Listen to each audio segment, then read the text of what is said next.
Oiê, gente boa desse canal. Aqui, Fernanda Vidigal, para mais um 365 Aberturas de Tarô.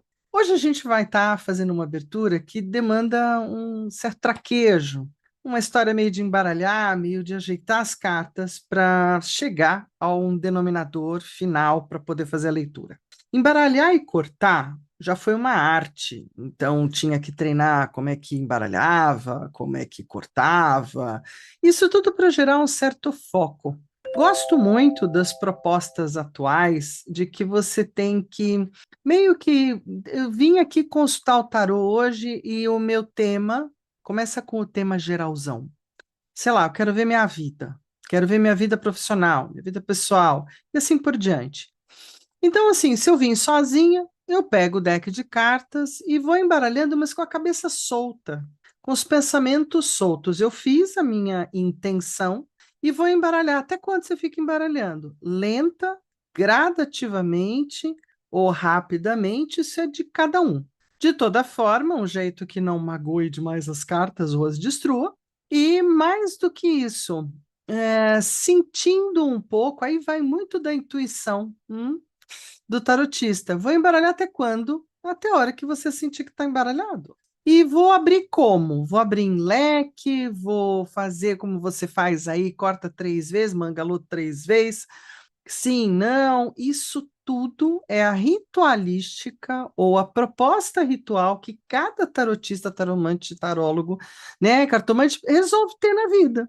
Então, assim, não tem uma obrigatoriedade. Não tem, na verdade, nada que te obrigue a ficar em foco em 2 segundos ou em 2 horas.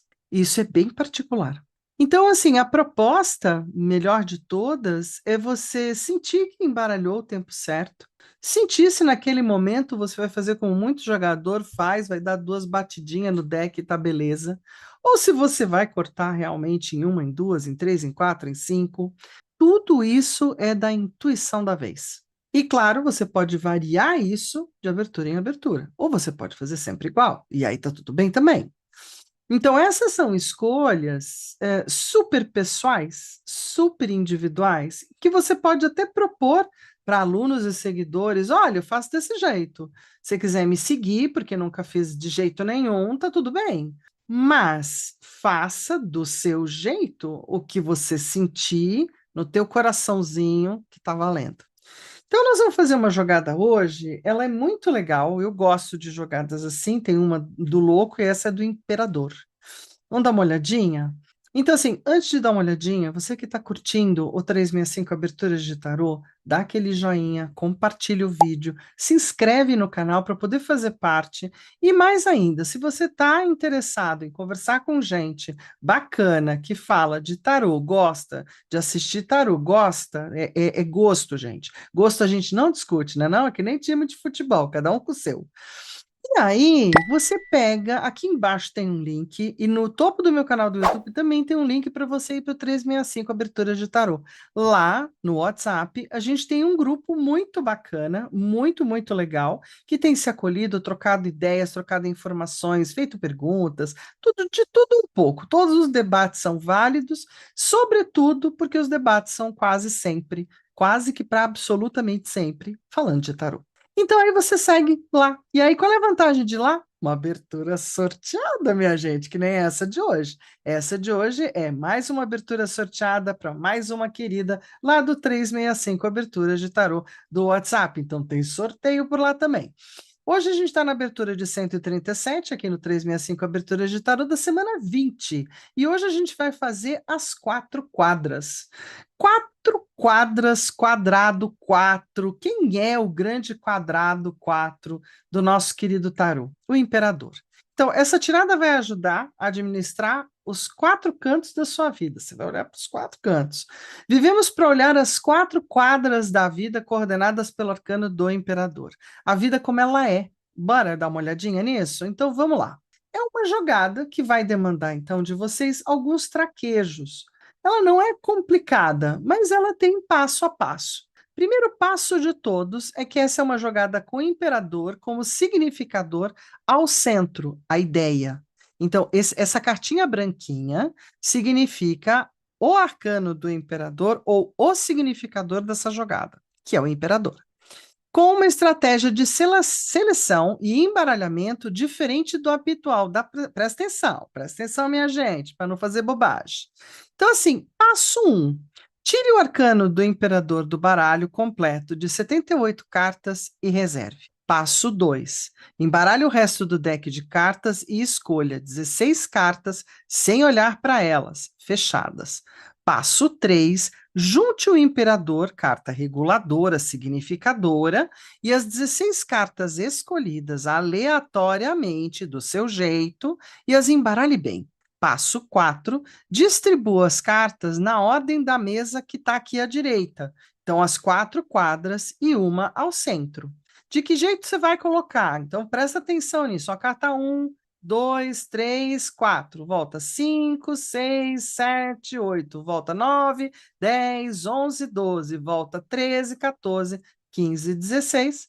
E fecha com a significadora. Bom, além disso, observe onde o imperador, porque agora sim, né? Aí tá tudo fechado, tal, aí você vai virar o deck junto comigo, você vai virar as cartas para poder fazer a interpretação e vai observar que o imperador que você escolheu no começo vai aparecer em uma área, a de maior importância daquele momento. Então, no passo 6, a carta que cair no centro dos quadros das quadras é a grande chave e lhe mostrará o melhor modo de manejar a situação mostrada pelo imperador. Bora dar uma olhada nisso? Então vamos nós. E aí, a gente vai prestar agora atenção, né, de que cada quadra, nós temos 4 quadras, e em cada quadra a gente tem uma funcionalidade. Então, a primeira quadra, né, que se inicia pela carta 1, fala do mundo espiritual, da ala espiritual dessa conversa. A segunda quadra fala do que é relacional, afetivo, emocional. A quadra número 3 é a do mental intelectual, estudos e afins. E a quadra 4 é da vida material, da carreira, do que está rolando, de como é que a vida material está, e a saúde também. E tudo o que pode ser, digamos, referendado ou respondido tem a ver com o arcano que vai aparecer na significadora última carta. Beleza? Então nós vamos sair daqui para a mesa para jogar. Bora lá? Muito bem. Na jogada de hoje, a gente tem um sorteio, então essa leitura foi sorteada para uma querida rainha de taças, lá do grupo do 365 Abertura de Tarô, não é? Com o meu querido assunto chamado relações. Apesar da pergunta às vezes ser complexa do seu querente, veja que no bojo de situações familiares, o que a gente tem? Relações, né? Então, dentro desse lugar, taças é o melhor naipe para representar a questão. Vamos deixar aqui do ladinho, não sei se vai caber todo mundo aqui, então talvez eu tire as 2 cartinhas, mas vou deixá-las aqui do lado, não é? Para significarem ou ficarem como significadoras. Vou estar usando 78 cartas, né, Rider-Waite, no sentido de que são elas que estão aqui todas embaralhadas. Ah, mas não é assim dessa vez. E você prestou atenção? Então, o primeiro passo de todos é tirar daqui de dentro do deck o arcano do imperador. Bora fazer? Então, como eu deixei meio preparado, aqui está o arcano do imperador. Eu vou separá-lo para fora, dizendo ele é o significador dessa jogada, o inspirador dessa abertura dessa tiragem, e aí eu vou fazer os meus teretetês aqui, vou dividir, não é? Vou abrir em leque e vou separar 16 cartas, sem nem prestar atenção. Está só numerando na cabeça. 3, 4, 5, 6, 7, 8, 9, 10, 11, 12, 13, 14, 15 e 16. Beleza? Ó, montinhos separados. Separei, então, essas cartas. Para onde vai essa turma? Descansar. Daqui eu não vou olhar mais nada. Essas daqui, então, não olhei. Vou colocar o meu imperador aqui no meio. Vou fechar o melhor possível as cartinhas. Então, eu tenho um deckzinho, não é? De 16 cartas mais uma, 17 na verdade. E aí a gente vai embaralhar aqui com calma, porque agora eu vou organizar essa turma nas quadras e vou ver o que que eu tenho de interessante para esse processo. Bora seguir? Eu ainda não senti que eu terminei, assim, que a onda não terminou ainda. Ah, tô quase. Acho que agora tá legal. O que que a gente faz mesmo? Primeira carta, e aí, tá com o diário de bordo? Fez o print, printou a tela? Porque sempre ajuda, né? Inclusive até a mesma. Por quê? Porque é um jeito da gente ter uma nova reza, um novo jeito de fazer aqui. Eu vou estar usando na ordem, então agora eu não abro o leque, eu deixei ela na ordem, né? Se eu quiser, ainda falo, não, acho que não, mas para mim está nessa ordem, não é para essa querente, eu acho que está nessa ordem, está fechado. Isso tudo é uma questão de intuição. E aí lá vamos nós. Um, dois, três, quatro, cinco, seis, sete, oito, nove, baixa um pouquinho, nove.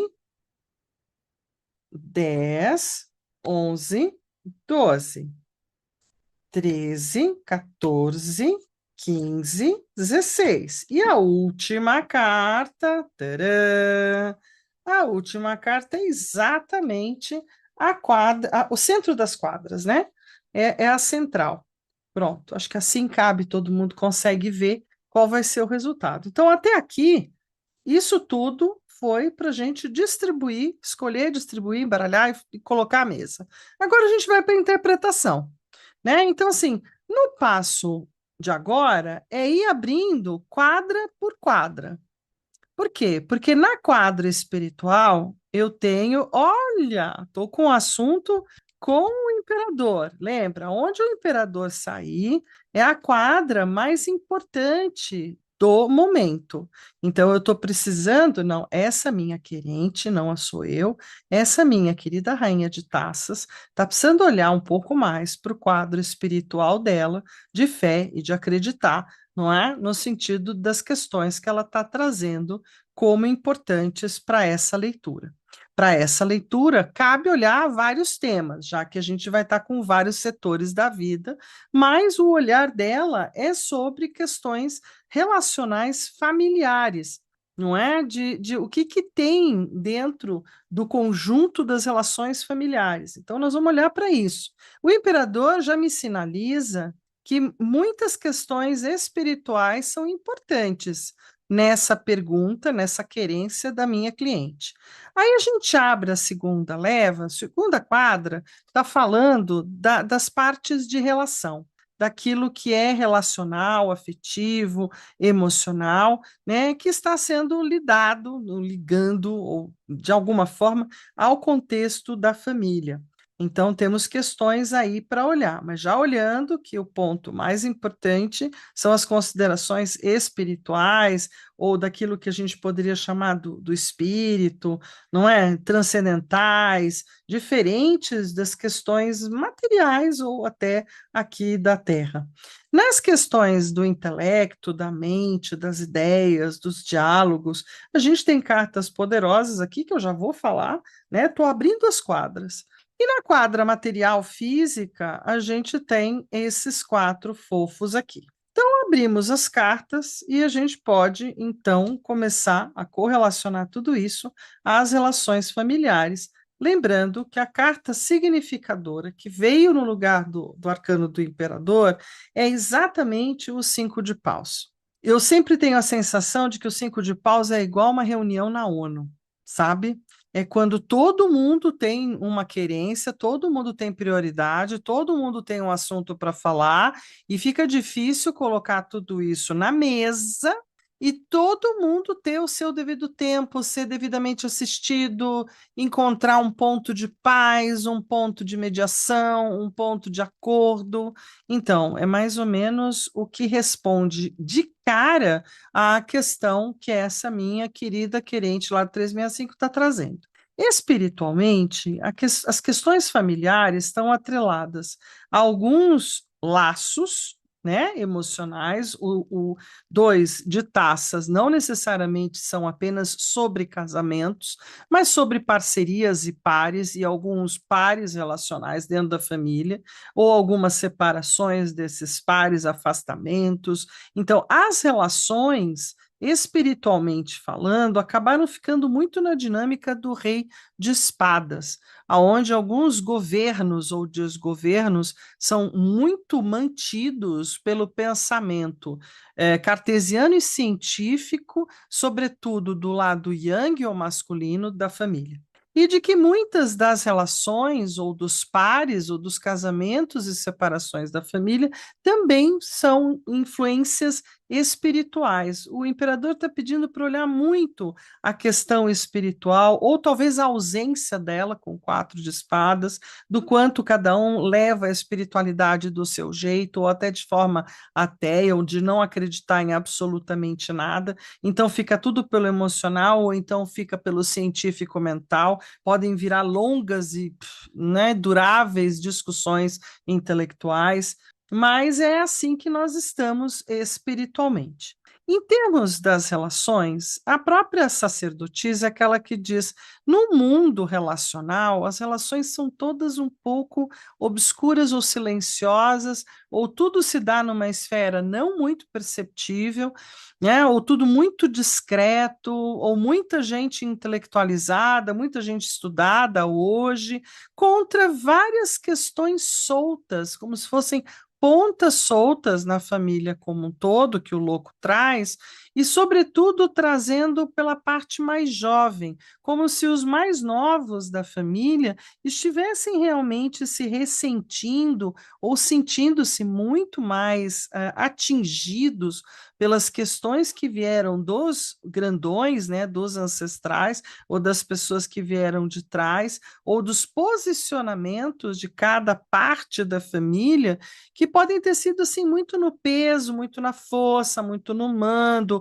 muito de quem manda quem pode, obedece quem tem juízo, né, com algumas regras muito fechadas, tanto pelo rei de espadas quanto pelo rei de paus. Cada um tem uma posição, cada um tem uma força, cada um tem um pensamento, e isso parece que é mantido meio que a ferro e fogo, né? Então aqui a gente acaba tendo muitos problemas de conversa, de comunicação, muitos se sentem melindrados, são os mais jovens, outros se sentem excluídos, algumas das mulheres, enfim, precisa dar uma olhada, né, nessa mecânica de força que está sendo trazida pelo estado relacional. E a dica maior, inclusive, né, é o debate. A gente volta para cá, é o debate saudável. Então, quando eu falei da ONU, é porque a ONU preza, né, pelo menos no sentido ideal, por a gente encontrar um caminho do meio, por a gente achar um denominador comum. Então, como é que a gente media tudo isso?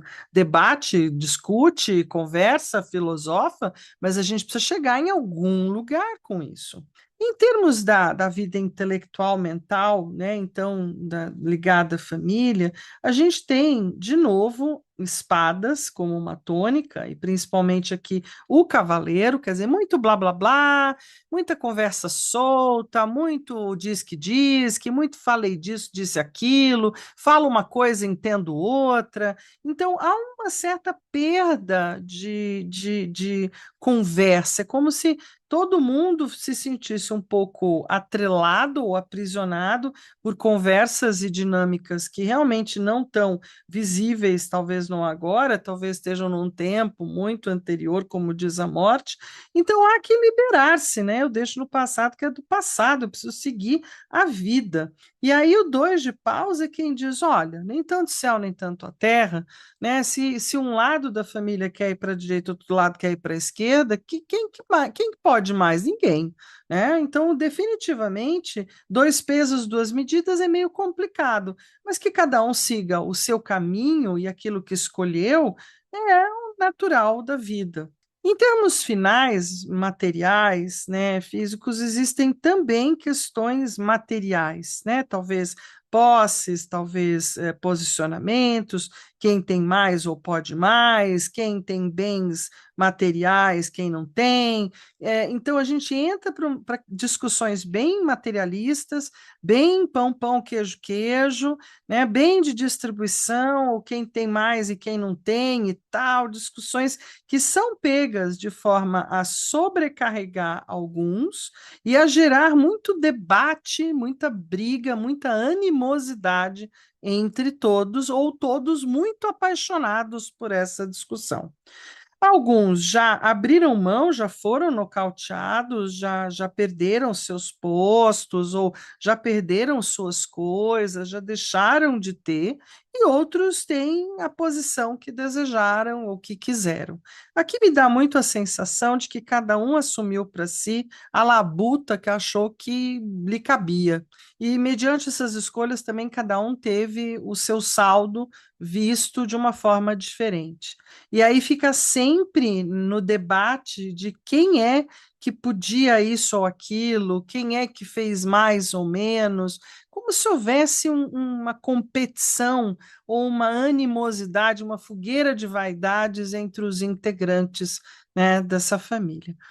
Creio que para dentro do olhar do que se queria olhar, a própria posição importante, né, de que há que se olhar com um olhar mais espiritualizado, ou pelo menos com mental superior, com tanto de perdão, compaixão, benevolência, entrando talvez num lugar do campo onde haja mais silêncio e respeito pelas questões trazidas, e dando espaço para que as dinâmicas do dia a dia não termitem só na animosidade e no desrespeito, porque isso não ajuda nada. Há que olhar realmente no campo o que mais possa existir, principalmente para exorcizar.